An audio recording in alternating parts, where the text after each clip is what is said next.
Mergulhando no universo do direito. Entrevistas com especialistas no assunto. Direito no ar.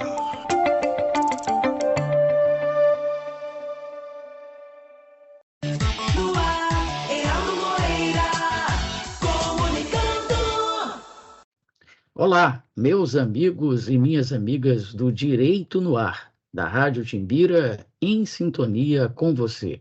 Hoje, nesta manhã de 12 de agosto de 2023, aqui na gravação do nosso programa, iremos tratar do tema Direito à Moradia e Regulamentação Fundiária. E para isso a gente convidou o defensor estadual, doutor Ricardo Teixeira, que lida com essas questões de moradia, de regulamentação fundiária no seu métier diário, como defensor público aqui no estado do Maranhão.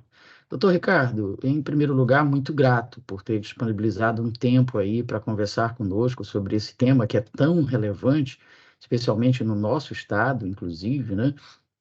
E como é a sua primeira participação no programa Direito no Ar, tradicionalmente, nesse caso, a gente, antes de entrar propriamente no tema, a gente procura conhecer um pouco da pessoa do entrevistado, para que, inclusive, isso possa servir de inspiração para muitas das pessoas que estão nos acompanhando nesse momento. Então, eu queria saber, doutor Ricardo, por que a escolha de defensoria estadual e como foi esse caminho para chegar até a essa importante missão? Primeiro dizer que é uma honra, Moreira, sempre estar sendo entrevistado por ti, você é uma referência do jornalismo jurídico do Maranhão e hoje do Brasil, porque seu programa agora já passa no Brasil inteiro. Você falar dessa minha caminhada no direito, você quer trazer as emoções de volta, mas assim, eu era um garoto de classe média baixa, minha mãe era professora do ensino fundamental viúva, né, com 3 filhos. Então, quando eu entrei na faculdade, eu me dediquei mesmo ao estudo para o concurso. E aí, nessa procura pelo concurso público, eu tive a satisfação de ser aprovado ainda no tempo da faculdade, como técnico judiciário do TJ do Distrito Federal. Depois, eu deixei o TJ, porque eu queria o caminho da advocacia, e fui estudar para o concurso. E aí eu fui aprovado para a Defensoria Pública, que era aquele concurso que eu entendia que estava mais de acordo com a minha vocação.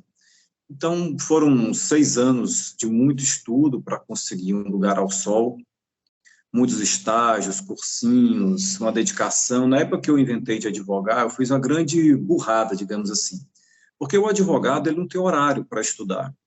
Então, para eu conseguir estudar, sabe o que eu fazia? Eu chegava em casa, dormia 8 da noite e 4 da manhã eu acordava para estudar. Eu passei quase um ano assim, e foi com esse sacrifício que eu consegui lograr êxito na aprovação para defensor público.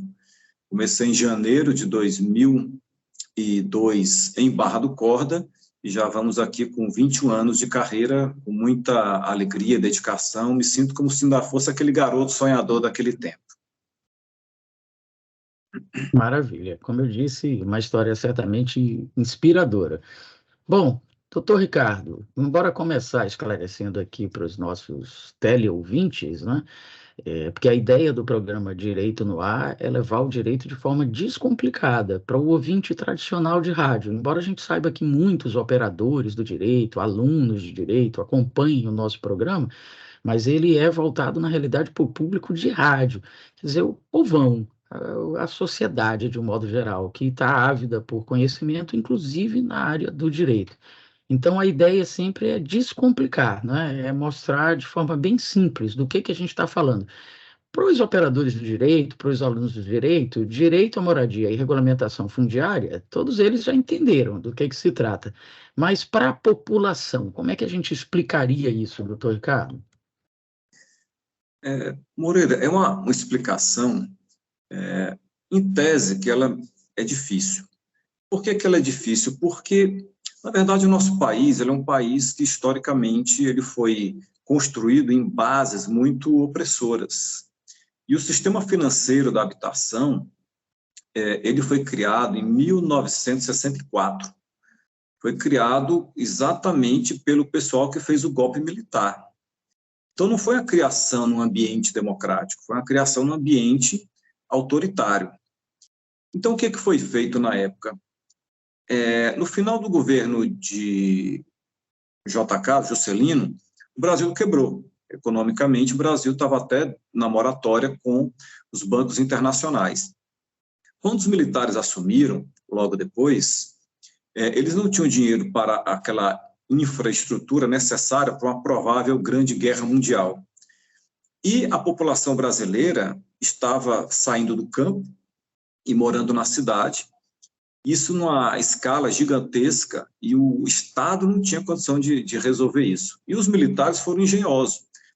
Em meados da década de 60, a população brasileira se tornou majoritariamente urbana, e não tinha dinheiro para construir casa para essa população, e muito menos para fazer a infraestrutura para essa provável guerra que poderia acontecer. Eles foram engenhosos. Fizeram o quê? O Sistema Financeiro da Habitação. Criaram o FGTS como um fundo que iria financiar esse sistema travestido de direito trabalhista. E até hoje ele é entendido como um direito trabalhista, inclusive pela Constituição de 88 e pelo Supremo. Mas nunca foi um direito trabalhista. Ele, na verdade, ele é um instrumento de exploração da classe trabalhadora brasileira. Porque, veja só, se você perguntar para um economista, ele não vai dizer que é um direito trabalhista, ele vai dizer que é uma poupança compulsória.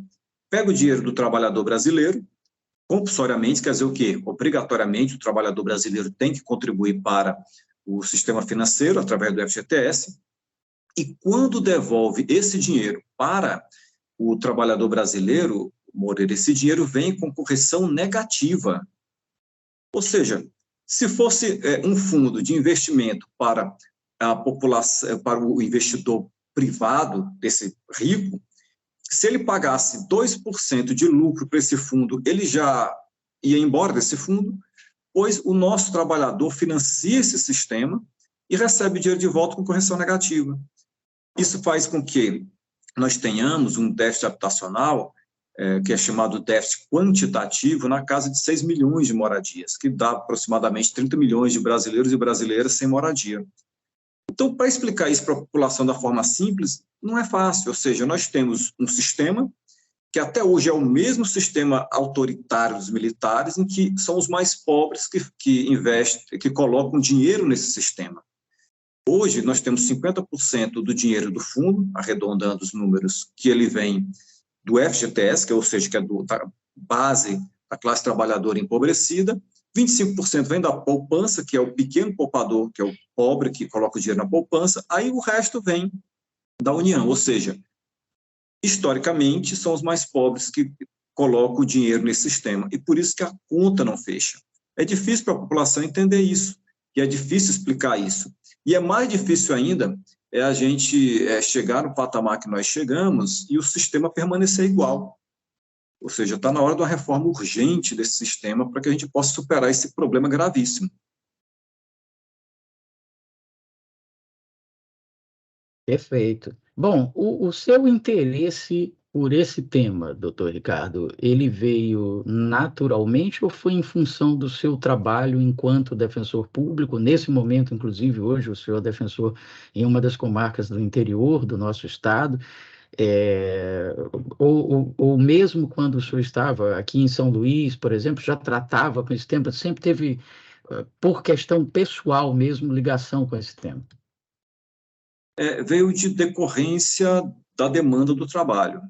Quando eu comecei a atuar em Timon, em 2011, eu me deparei com um sistema de moradia gravíssimo aqui em Timon. Nós temos um déficit habitacional grave em Timon, e nós temos uma situação de irregularidade fundiária em Timon muito grave. Timon é a cidade hoje, município hoje do Maranhão, que é o segundo maior em termos de população, só perde para Imperatriz, tem 174 milhões de habitantes hoje, e problemas assim gigantescos de regularização fundiária. E essa demanda foi batendo na Defensoria Pública, e isso exigiu de mim um estudo muito minucioso, uma preparação, eu tive que fazer entender bem essa questão, ter um pensamento crítico sobre isso, para poder trabalhar. E os resultados foram muito positivos. A partir de 2013, quando a gente começou a ter mais empenho nessa questão, o município passou a arrecadar muito mais dinheiro a partir do momento que ele começou a regularizar os imóveis. Para ter ideia, em 2013, Timon arrecadava R$500 mil com o imóvel. O município também de Timon é irrisório. E iria fechar 2019, né, um contato que eu tenho na prefeitura, com uma previsão, na época, de arrecadação de 8 milhões, depois que começou essa política de regularização fundiária. Então, essa demanda gerou em mim esse desejo, realmente, de estudar essa questão, e é um tema que realmente me deixa muito satisfeito, porque não é nada melhor do que a pessoa ter uma moradia digna. Isso é bom para a saúde mental, é bom para a segurança, é bom para a economia do município, para a vida da pessoa. Então, é uma coisa que me deixa muito satisfeito. Perfeito. E fazendo o seu papel, né, como defensor público, doutor Ricardo, como é que funciona essa questão aí da regularização fundiária na prática, assim, né?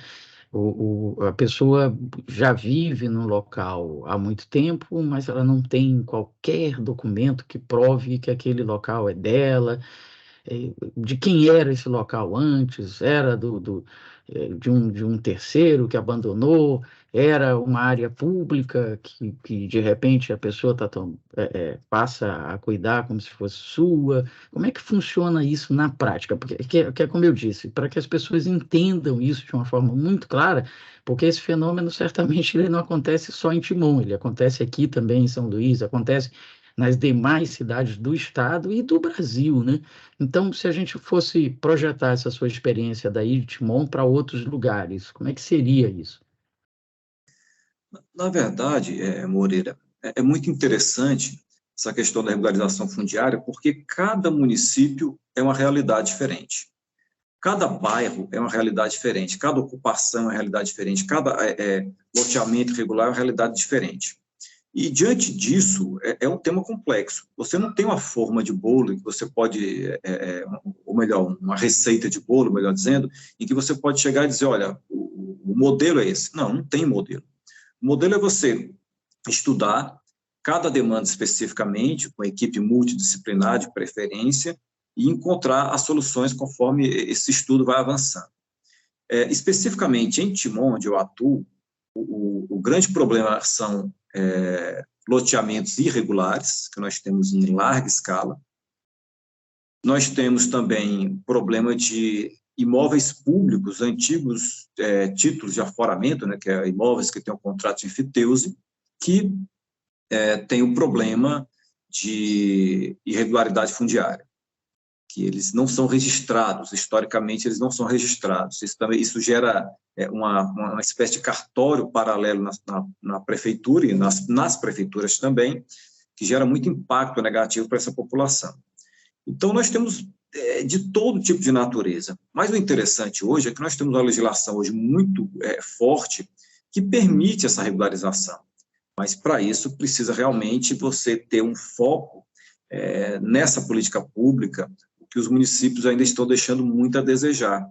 Eles ainda analisam isso com muita desconfiança, porque eles acham que politicamente vão ter prejuízo, quando na verdade é o contrário. Quando você faz essa política de regularização fundiária, a população se beneficia, o município se beneficia, ou seja, não falta gente para ser beneficiada quando essa política é levada a sério. Pelo que eu pude perceber até agora, pelas suas respostas, é uma relação em que todos ganham, né? Porque a pessoa deixa de estar na irregularidade, passa a ter a moradia em seu nome, o município também passa a ter um cadastro efetivo, né, daquela área e, consequentemente, pode cobrar os impostos municipais e aumentar a arrecadação, como o senhor colocou, uma coisa absurda, né, de 500 mil para milhões. Agora, a preocupação, então, dos gestores políticos do município seria desagradar os proprietários dessa área, embora sejam áreas que já estão consolidadas nas mãos de outras pessoas, ou teria alguma outra preocupação além dessa? Na minha interpretação, são vários fatores, mas um deles é esse que o senhor falou, de que eles têm um temor de desagradar proprietários de terra. Isso, nós temos uma demanda aqui em Timon que isso é claro, demanda de uma área aqui gigantesca, de cerca de 80 hectares, em que o município, a mim, me parece que não quer desagradar os proprietários, né? Politicamente, talvez isso não seja interessante para algumas lideranças políticas. Mas tem também, às vezes, problemas técnicos, que são, que principalmente para o município pequeno, é a falta de equipe multidisciplinar preparada para fazer esse trabalho técnico e, às vezes, a falta de recurso. E, nesse aspecto, o governo do Maranhão, ele avançou muito, ele criou a Secretaria, a CECID, que vem oferecendo para os municípios essa equipe técnica para fazer esse trabalho técnico para auxiliar essas políticas de regularização fundiária. Infelizmente, tem município que não usa, não quer usar, né? Aí já é aquela política meio esquisita, porque eu sou oposição, eu vou pegar um serviço do atual governador e isso não vai ser legal, e tá, enfim, essas bobagens. Mas se pensar bem, de um pensamento mesmo de espírito público elevado, a pessoa que faz esse tipo de política só é beneficiada. Isso, nós temos o exemplo de Brasília, através da Terracap, que é extraordinário. Por isso, lá em Brasília, praticamente não perdi a eleição, porque ele regularizou terra de tudo quanto é jeito. Perfeito. Estamos conversando com o Dr. Ricardo Teixeira, defensor público estadual, sobre o tema direito à moradia e regulamentação fundiária. Dr. Ricardo, em mais de um momento o senhor já pontuou a importância da existência de uma equipe multidisciplinar. E aí eu queria que o senhor detalhasse um pouco mais isso, porque é interessante, né? A gente imagina, às vezes, que as questões jurídicas, elas se resolvem só no direito. E não é bem assim, não é? No seu caso aí específico, trabalhando com essa questão de moradia, de regulamentação dessas moradias, o senhor sozinho, como advogado, por mais brilhante que seja, que eu sei disso, não consegue resolver essa demanda, porque não é uma demanda apenas jurídica, não é isso? Perpassa também por quais áreas? Então, isso é verdade. Nós precisamos, por exemplo, dos agrimensores, porque muitas vezes você tem que fazer plantas. Muitas vezes a gente precisa do georreferenciamento, que hoje em dia está sendo feito por drone. Muitas vezes a gente precisa do engenheiro que faça plantas, né, planta baixa de imóveis. Muitas vezes também a gente precisa do pessoal do meio ambiente, porque às vezes a ocupação ela ocupa áreas de preservação ambiental. E nós temos que mostrar para a população que aquela área não pode ser ocupada, né? A gente precisa também do trabalho da equipe que mexe com a assistência social, porque, por exemplo, no caso da REURB, se for a REURB S, ela tem gratuidade, se for a REURB E, ela não tem a gratuidade. Então, nós temos que fazer um estudo socioeconômico daquela população que está ocupando uma determinada área, para saber se aquela população deve ter a gratuidade no cartório ou não. E isso faz a diferença muito grande, porque um dos fatores que pesam muito, principalmente no Maranhão, para a irregularidade fundiária ser tão grande, é porque a população é muito empobrecida, então ela não consegue, muitas vezes, regularizar o seu imóvel simplesmente porque não tem dinheiro. Isso acontece demais, e acontece também no município. Nós temos um município com muita área para regularizar, e eles não regularizam porque eles não têm direito à gratuidade, e o município não tem o dinheiro. Então, às vezes, a questão também do legislador atuar nessa equipe multidisciplinar para conseguir garantir para a população e até para os municípios uma legislação que facilite esse processo é algo essencial. Então, é um trabalho que envolve muitos profissionais, e em havendo esses profissionais, a coisa acontece muito. Por exemplo, na uso capião, nós temos agora a extrajudicial. Essa uso capião extrajudicial, a Defensoria conseguiu a gratuidade disso, depois de uma briga judicial nossa. Precisa da pessoa que vai fazer a planta baixa, precisa da pessoa que vai fazer o memorial descritivo. E a pessoa pobre não consegue pagar esse profissional. Então, nós precisamos desse tipo de profissional para esse tipo de demanda. A Defensoria, infelizmente, não oferece isso, deveria oferecer. Os municípios, muitas vezes, não oferecem, deveriam oferecer. Então, muitas questões dessa equipe multidisciplinar, ela é necessária, mas a questão econômica impede que esse avanço aconteça. Perfeito, está bem claro. Então, por mais que se criem mecanismos para que as pessoas que não têm condições de bancar um procedimento desse, e óbvio que não tem, diante das circunstâncias, né?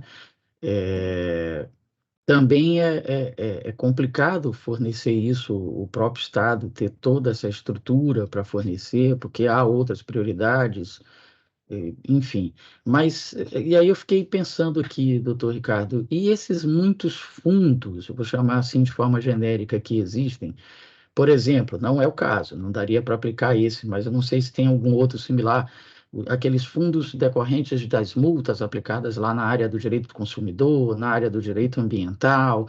Isso não poderia financiar ou existir uma ferramenta, ou se já existe uma ferramenta como essa? Eu desconheço a existência de ferramenta para financiar esse tipo de atividade técnica.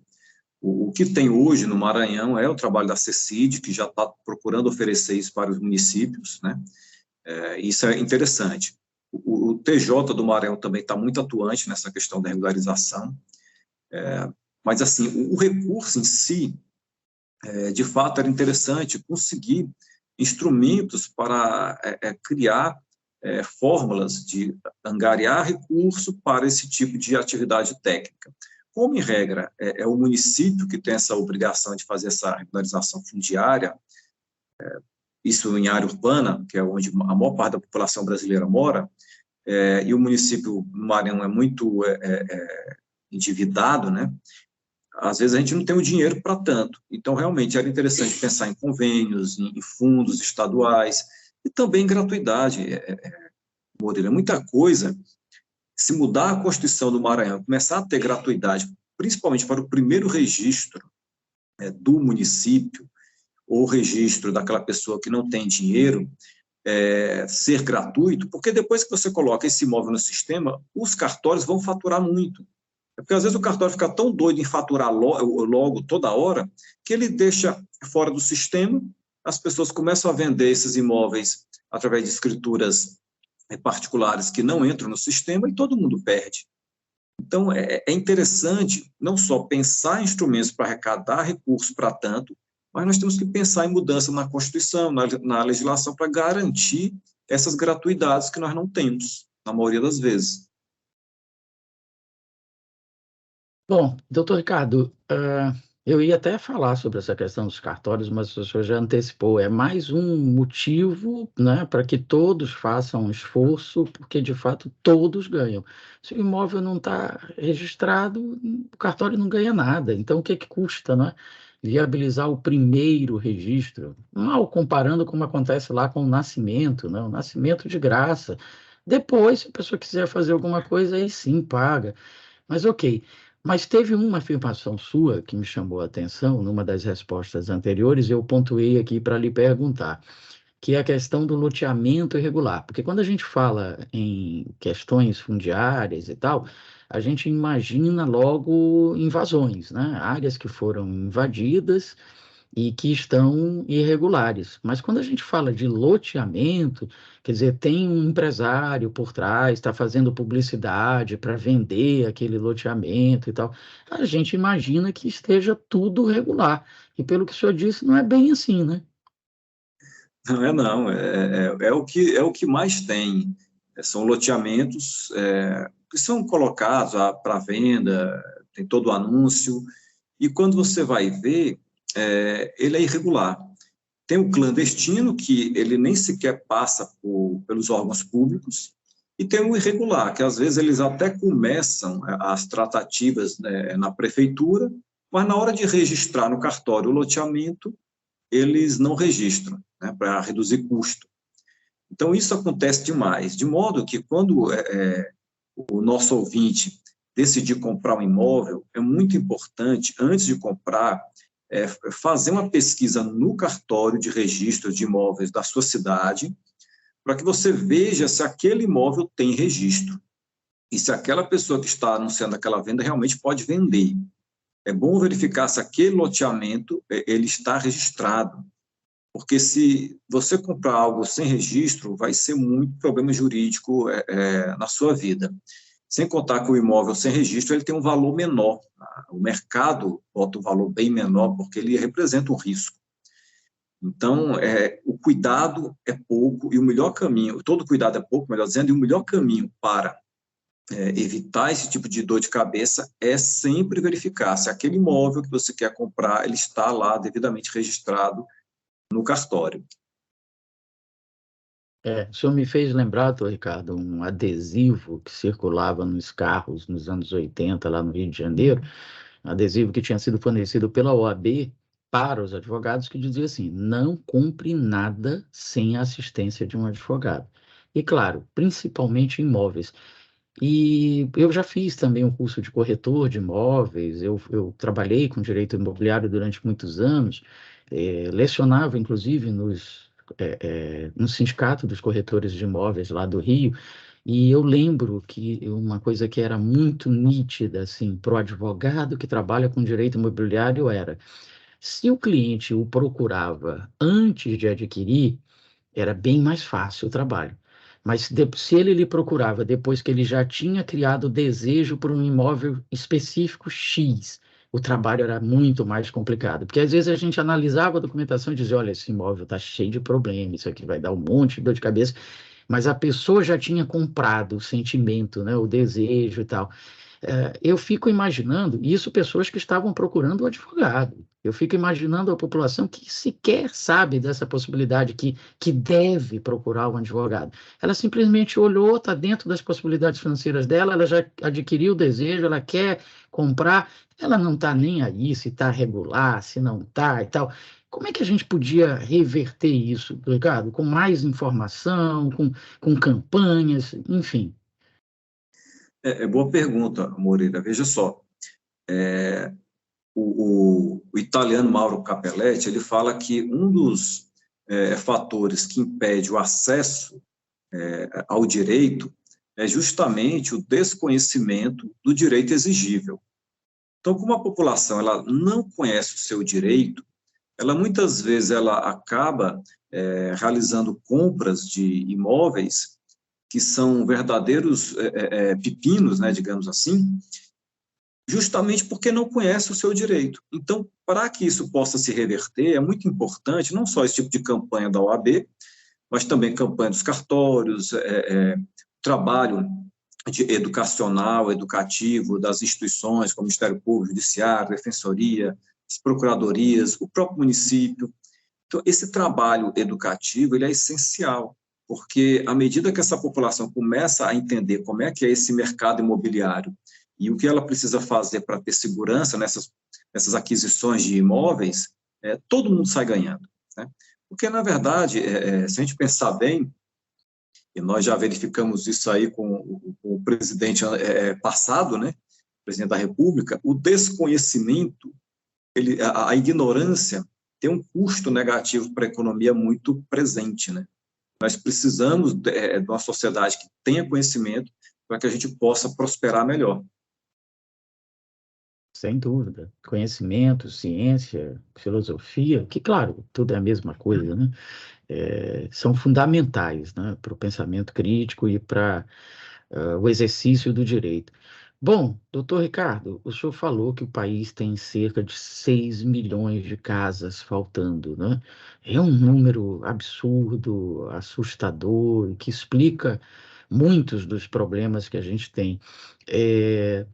Uma das soluções para esse déficit seria os municípios criarem e efetivamente implementarem o chamado plano diretor, quer dizer, a organização das cidades, porque o senhor já colocou os aspectos históricos, jurídicos, está muito claro que a sociedade brasileira ela migra do meio rural para o meio urbano, só que ela faz isso de forma completamente desordenada, desorganizada. E as cidades que precisavam reagir a isso, né? Opa, pera lá, veio um monte de gente de uma vez, vamos embora organizar isso aqui. E vamos embora agir preventivamente também para que esse movimento sendo constante, como é que a gente vai receber bem essas pessoas. Mas, na prática, me parece, doutor Ricardo, que o gestor, às vezes até não por má fé mesmo, porque são, como eu disse mais cedo, são tantas prioridades, né, que você foca naquelas que são mais emergenciais e essas outras vão sendo negligenciadas. Como é que o senhor lê isso tudo? É uma excelente pergunta. Veja só, o plano diretor é como se fosse a constituição do direito urbanístico. O plano diretor é que coloca as diretrizes básicas organizacionais de uma cidade, do município. E ele tem uma importância muito grande no planejamento da ocupação do espaço urbano.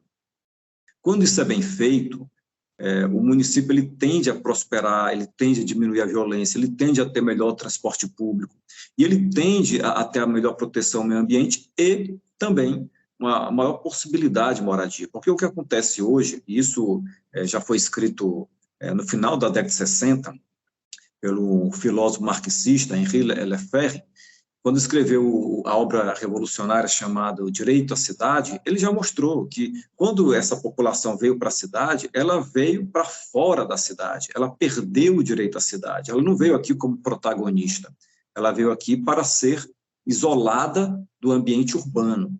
O plano diretor, ele reverte isso, ele começa a colocar áreas para serem ocupadas. Isso gera uma possibilidade das pessoas morarem em lugares próximos aos centros, os melhores centros que tem na cidade. Então, é essencial para a regularização fundiária, você saber o que você pode ocupar, o que você não pode ocupar, é essencial para uma cidade bem planejada. Porém, como já disse no começo, não adianta eu oferecer área para a população morar, se essa população não tem como ter a moradia por falta de recursos. Então, eu tenho que fazer obrigatoriamente, eu queria muito que um dia o Flávio Dino pudesse refletir sobre isso, nós temos que pensar na reforma do sistema financeiro da habitação, para a gente conseguir ter recursos das pessoas mais ricas. Eu vou te dar um exemplo. Eu sou de uma carreira jurídica que está entre os maiores salários do Brasil. A minha categoria não paga um centavo para o sistema financeiro da habitação, Moreira. E eu pego dinheiro desse sistema para financiar a casa, já financiei 2 casas com o dinheiro desse sistema, e eu não contribuo com esse sistema. Aí é justo, além de não ser justo, os mais ricos não contribuírem para o sistema financeiro da habitação, o dinheiro não vai dar, porque se a população que não tem dinheiro que está financiando esse sistema, não vai ter dinheiro para superar esses 6 milhões de moradias a menos. Então, nós temos que reformar esse sistema financeiro da habitação de uma forma que os mais ricos possam contribuir. E assim a gente conseguiria superar. Hoje nós precisaríamos, talvez, aproximadamente 900 bilhões de reais para superar essa falta de moradia. O FGTS tem 500 bilhões de reais. Lógico, você não pode usar tudo, porque se você zerar o sistema, você não vai pagar, né? O fundo, né? Se você zerar o fundo, você não vai pagar aquele retorno de dinheiro que você tem que devolver para os trabalhadores. Mas nós temos condição de fazer com que esse fundo tenha muito mais dinheiro se os mais ricos pudessem contribuir. Então, o mais importante, além de ter espaço para essas pessoas morarem, e aí o plano diretor é essencial para isso, nós temos que ter o recurso. E aí nós precisamos de uma reforma desse sistema, e urgentemente. Em resumo, poderia ser o aumento da base, né, de contribuintes do FGTS, né, levando essa contribuição também para outras fontes de receita que não só o salário, mas também, doutor Ricardo, o imposto sobre grandes fortunas, por exemplo, né, que nunca foi efetivamente implementado e tal, poderia também financiar isso. Enfim, ideias aqui, né, que a gente está tendo. Porque, de fato, o senhor colocando as formas assim, ao mesmo tempo, com muita clareza e simplicidade, mas, como o senhor disse lá no início, é um assunto muito complexo e faz a gente pensar sobre coisas que até então a gente não tinha pensado. E aí, agora, para lhe provocar, eu vou fazer o papel do advogado do diabo, aí, entre aspas. Esse pagamento que é feito do FGTS, que deixa de ser pago ao trabalhador, como o senhor disse muito bem no início da entrevista, não é um direito do trabalhador, porque o dinheiro está lá indisponível para ele. Poderia ser um direito se ele recebesse esse valor, né? Não recebe. Só em situações muito excepcionais, quando ele usa, que é muito restrito, quem acaba usando somos nós, o senhor já financiou, eu tenho um imóvel financiado, enfim. Mas, por outro lado, esse recurso, quem acaba pagando é o empregador, né? Porque tira lá, acrescenta, além do salário, mais aquele percentual do FGTS. Então, acaba que não atende a ninguém, né? Precisa não só aumentar a base, mas também reformular o sistema todo mesmo, né? Porque o empregador, ele também contribui. Mas essa contribuição do empregador, na verdade, não é dinheiro do empregador. Esse é um dinheiro que é convertido para o empregado. Então, no fundo, realmente é dinheiro do empregado. O empregador, ele ajuda a financiar, mas pegando uma verba que é do trabalhador e colocando no sistema, né? Seria até indiferente se esse dinheiro fosse colocado no salário do empregado, o empregado conseguisse pegar esse percentual e jogar para lá obrigatoriamente. Então, isso não faz no final das contas, do ponto de vista matemático, uma diferença, porque o dinheiro, independente se vem do trabalhador, do empregador ou não, é dinheiro do empregado. E esse dinheiro, ele não volta para o empregador, ele volta só para o empregado. Mas quando ele volta para o empregado, ele volta com correção negativa. Por isso que, na minha opinião, não é um direito trabalhista, porque não existe direito trabalhista em que você tem prejuízo sério. Se você colocasse ao longo da história do trabalhador esse dinheiro em outras aplicações, ele teria um lucro muito maior. Então, o FGTS realmente ele foi um instrumento dos militares para pegar dinheiro do trabalhador e jogar no sistema financeiro, porque eles não tinham dinheiro. Resumidamente, é isso, né? Agora, que nós precisamos a reforma desse sistema para ter mais pluralidade de custeio, nós precisamos. Eu estava pensando, por coincidência, antes mesmo de nós combinarmos essa entrevista, me ocorreu essa ideia com relação ao FGTS. O FGTS, me corrija se eu estiver enganado, doutor Ricardo, ele é voltado única e exclusivamente para bens imóveis, né? É para o financiamento de bens imóveis. Então, as possibilidades lá de saque acabam sendo só para isso, né? Para bens imóveis. Mas que tem outras exceções lá na lei recentes que foram criadas e tal. Mas eu estava pensando aqui, não seria muito mais útil para o trabalhador, por exemplo, ele não tem condições de comprar um imóvel pelo salário que ele recebe, mas ele trabalha muitos anos, tem uma quantia razoável lá no FGTS, que não daria para ele comprar um imóvel, não tanto pelo valor que está lá, mas porque não financia completamente o imóvel, ele não teria como pagar o restante, não teria como pagar as prestações, enfim. Não seria muito mais útil que ele pudesse usar esse dinheiro, por exemplo, para comprar um carro ou um outro bem qualquer que pudesse gerar uma renda extra para ele? Enfim, empreender, que é a palavra do momento. O senhor também se preocupa com essas questões? Moreira, hoje na lei do FGTS, se não me falha a memória, tem 19 possibilidades de saque antecipado. Então, é muito difícil hoje o trabalhador ele chegar à aposentadoria naquele mesmo emprego, então, à medida que ele vai saindo, ele vai sacando. E, dessa forma, hoje o rodízio do dinheiro nesse fundo, ele é muito amplo e possibilita o trabalhador a ter outras utilizações para esse dinheiro. Mas o tempo em que ele fica indisponível, em regra, ele vai para o financiamento da moradia, mas também ampliaram isso. Colocaram, por exemplo, para financiar as santas casas, né? E também colocaram para financiar o saneamento básico. Então, você veja, eles estão pegando dinheiro dos mais pobres para colocar em políticas públicas que não haveria de ser os mais pobres. Lógico, toda a sociedade tem que observar o princípio da solidariedade, todo mundo tem que contribuir, né? Mas por que só os mais pobres? Então, é interessante realmente ter previsões para que esse dinheiro seja utilizado em situações que o trabalhador possa ter uma renda maior. já tentaram, por exemplo, fazer no passado, e fizeram, melhor dizendo, o saque para comprar ações da Petrobras, que, a meu ver, é um baita negócio, né?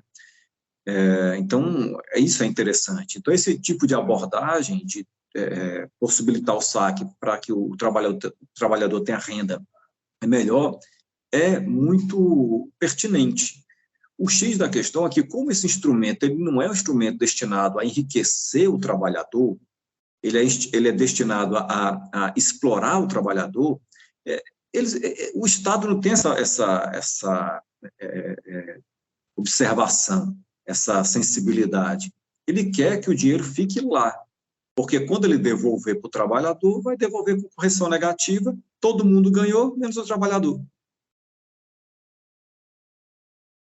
Bom, isso me fez pensar, doutor Ricardo, numa outra situação parecida com a do FGTS, essa sim, um direito trabalhista, mas que eu já vi vários questionamentos, e o senhor falou na matemática, questionamentos matemáticos de que seria muito melhor, ao invés da gente ter o 13º lá no final do ano, a gente ter um percentual a mais todo mês. Está fugindo completamente aqui o nosso tema, mas está dentro da mesma linha de raciocínio. Não sei se o senhor já chegou a ver essas análises também. Eu já cheguei a ver. Do ponto de vista matemático, ele acaba sendo indiferente. O que vai mudar aí realmente vai ser a inteligência financeira do trabalhador para saber usar esse dinheiro, né? Então, se ele tiver inteligência financeira, ele vai se beneficiar das duas formas. Mas só que não é bem isso que acontece com a nossa sociedade. O nosso povo, ele não tem uma inteligência financeira adequada, então ele se endivida muito. Nosso povo é endividado. Esse 13º hoje, ele é um instrumento muito importante para a superação desse endividamento. Ele acabou sendo um instrumento muito útil para essa situação do nosso trabalhador. Mas se o nosso trabalhador tivesse aquela inteligência financeira através de um grande conhecimento, um preparo nas escolas, enfim, eu acredito que injetar o 13º nos 12 meses de salário seria interessante. Na realidade falta mesmo, né? Cultura financeira para a gente não é ensinado, né?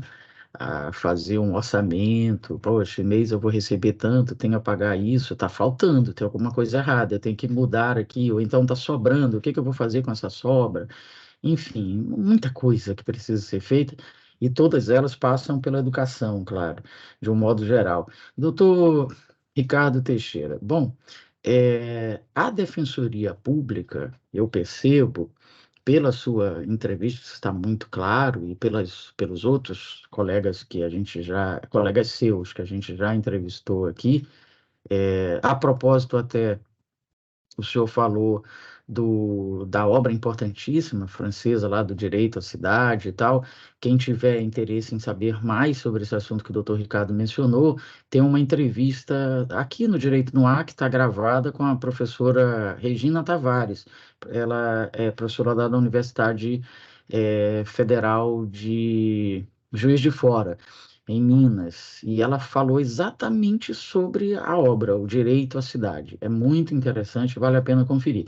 Mas, doutor Ricardo, o que eu tenho percebido é que as instituições do direito, como a Defensoria, como o Judiciário, o senhor inclusive mencionou o Tribunal de Justiça um pouquinho antes, elas estão deixando de fazer apenas o básico, né? De fazer apenas, bom, aqui na Defensoria chegou um processo, eu tenho que resolver esse processo e acabou.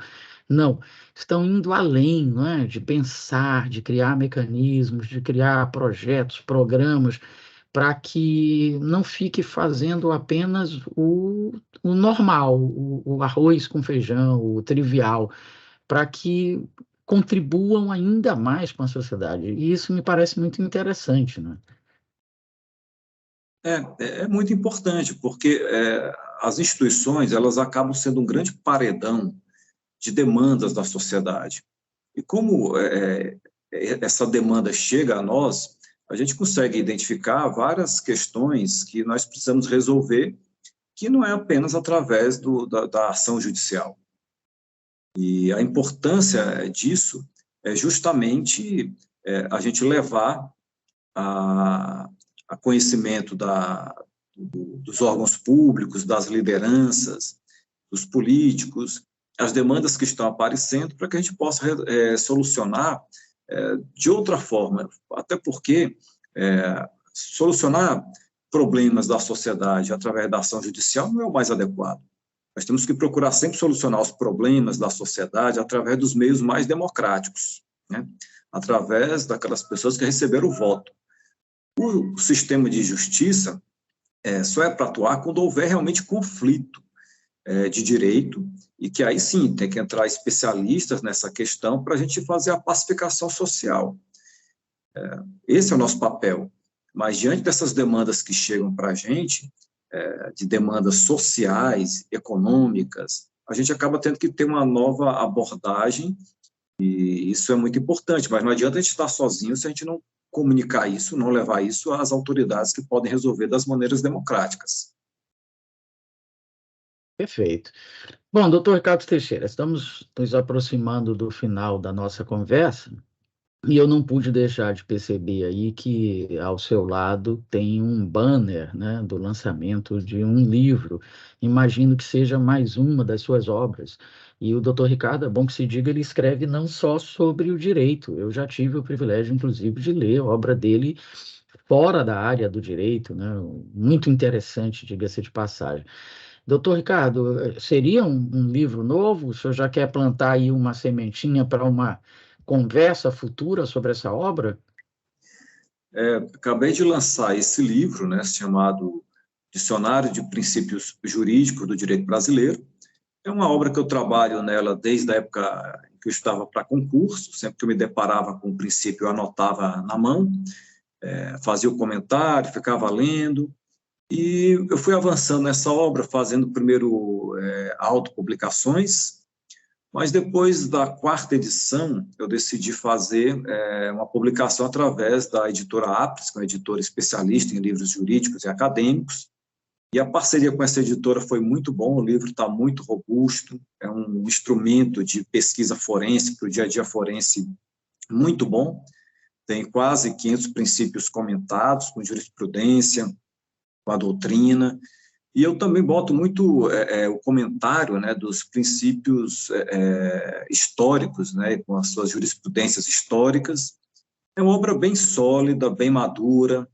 Foi boa as publicações que eu fiz através de e-book, né, porque eu conseguia ver a opinião do leitor.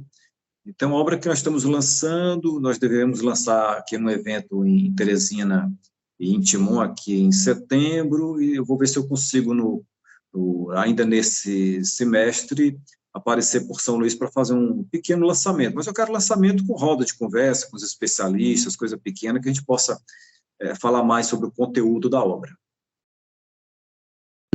Já assumo o compromisso aqui de não só entrevistá-lo em breve sobre essa obra, que me parece realmente muito interessante, como também de viabilizar lá junto à universidade onde eu leciono para fazer esse lançamento aqui em São Luís, porque eu tenho certeza que vai ser muito interessante para os nossos colegas professores e principalmente para os nossos alunos. Bom, doutor Ricardo, e nesse momento, quem quiser adquirir essa obra, ela já está disponível? Já está disponível. Pode entrar no site da editora Apres e pedir ou o livro físico ou o e-book. Também na Amazon já está disponível, quem quiser pedir. Todas as plataformas de venda de livros, a editora Apres coloca o livro à disposição. Então, está bem tranquilo. Quando eu andar por São Luís, não tenho previsão ainda, aí eu levo alguns físicos para distribuir em consignação para as livrarias, né, principalmente a do Fórum, né, onde está lá o nosso querido Louro, para que os advogados possam adquirir. Ótima notícia. Bom, doutor Ricardo Teixeira, conversamos com o senhor sobre direito à moradia e regulamentação fundiária.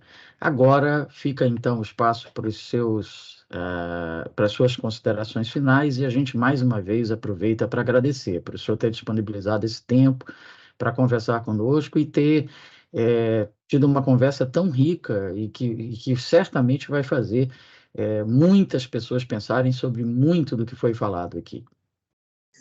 Eu que agradeço, Murilo. Sabe que eu sou seu fã, seu trabalho é um trabalho muito relevante para o jornalismo jurídico do nosso Estado.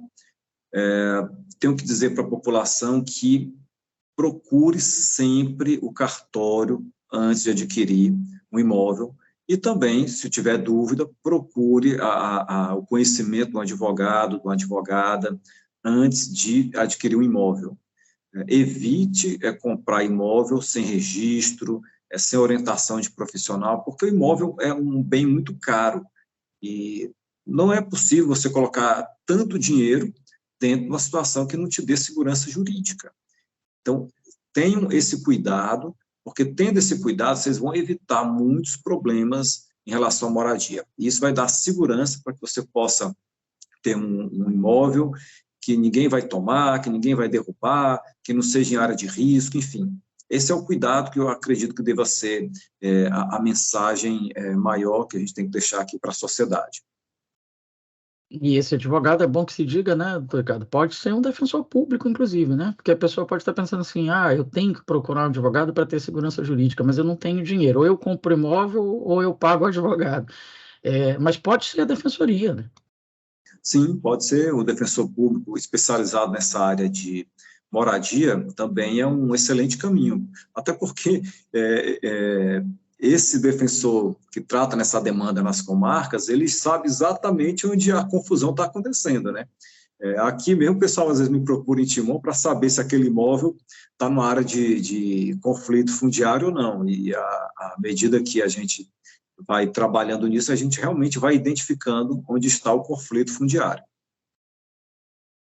Maravilha! Conversamos aqui com o doutor Ricardo Teixeira, defensor público estadual no estado do Maranhão, que tratou do tema direito à moradia e regulamentação fundiária.